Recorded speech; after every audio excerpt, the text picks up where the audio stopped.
Good morning, glowing flames.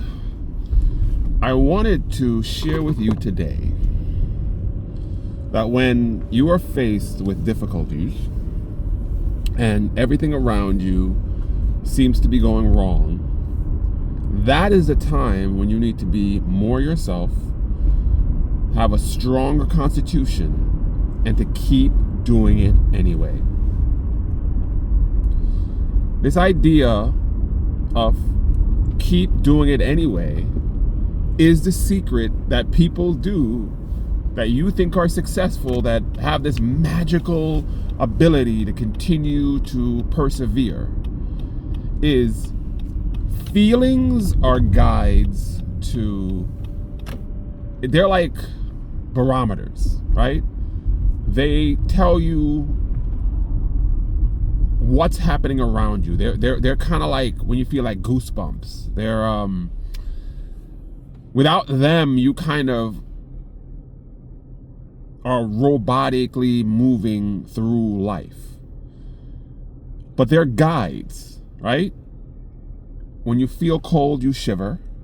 It tells you to either shiver so you can keep warm or get something warm on your body, right? Without that, you might die. So when you're feeling the stress and you're feeling that life has reached a point where it is beyond bearable, it's actually telling you to calm it down, to slow down. It's not telling you to stop necessarily. It's not telling you what you're doing is wrong necessarily. There might be something wrong around you. There might be people around you trying to do you wrong, but it doesn't necessarily mean that what you are doing is wrong. And when you begin this journey of self-understanding, self-acceptance, self-realization, some things are going to feel wrong, but they're actually right.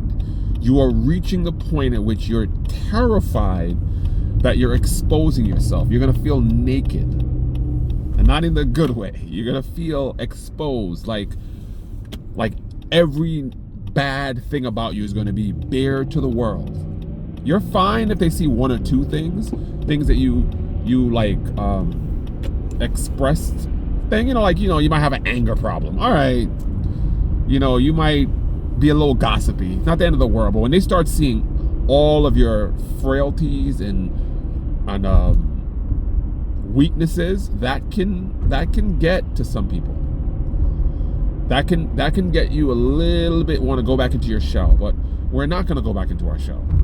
We're going to go even harder in a more calm, reserved way to express who we are. Because guess what? Being rejected for who you are is a lot less painful than being rejected for what you are projecting. I know this is like a really weird thing, because you're like, well, if they reject this fantasy, well, they're not rejecting me. No. Remember, your fantasy is what you think people want. So if what people want, you're giving them that, they're rejecting you totally. Because you're the funny guy, and people like funny guys, and they're rejecting that. The real you isn't that funny. It's not that jovial. You're dark. You have sad moments. You have despondent moments. You have times when you just don't give a fuck. You know what I'm saying? And if they don't like the jolly you, wow. Okay, they're not going to like the grumpy you, right? Because they tolerated the jolly you. And I know this is painful. I spend a lot of time in the church, and one of the lessons that I think are very important from the church are God's going to ask you to give up a lot of things, and he's going to take away a lot of things, but he's going to replace it with better things. And I think that's true in general in all things. For everyone you lose, you're going to gain that friend that you can't imagine living without before. And that person's going to know your moods, and he or she's going to be there for you when you really need it, and in a way that you really need. And you won't have to put up an act, right? One of the reasons why, and I'll end it here. One of the reasons why, if you've ever wondered why you pull away and you want to spend more time by yourself and you don't want to be around people, it's because you know in your heart of hearts that you're putting up an act, you're faking it, and that takes a lot of work. And when you're wounded and you're moody and you don't have time to fake it, and you don't want to show your real self at that point. So you want to be by yourself. But when you're always projecting your real, true self, what happens in response is you want to be around people, because it's not work to be yourself, and they can then console you, and they're not going to be upset or despondent about the fact that you are moody and dark, and you're going through, because they know you, and they know why you're moody, and they know why you're dark, and they know what you've already expressed in yourself, what the things that you've already done that is contingent on who you are. I'm going to try to do some more videos on this, but do you understand what I'm saying?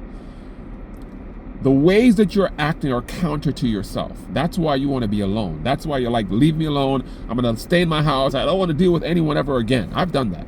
It's because no one's ever seen the real you, and it takes work to be the fake you. And you know that on top of the problems that you're having right now, you're also going to lose a friend, because they're going to see that you're a nasty MFer when you're not feeling good. And I'm letting you know that there's someone out there, and many people out there, who are going to love you they're going to love you because of the way you act when you're moody and you're upset. And they're not going to be shocked, because that is what they want. They want the real, authentic you. And stop believing that people don't want to see the real, authentic you. Anyway, we've had enough. Keep glowing. You're a flame right now, but you're going to be a pyrotechnic light show when we're done, because I want you to be the best version of you, and we're going to get it, we're going to do it, and we're going to set this world on fire. All right, later peeps.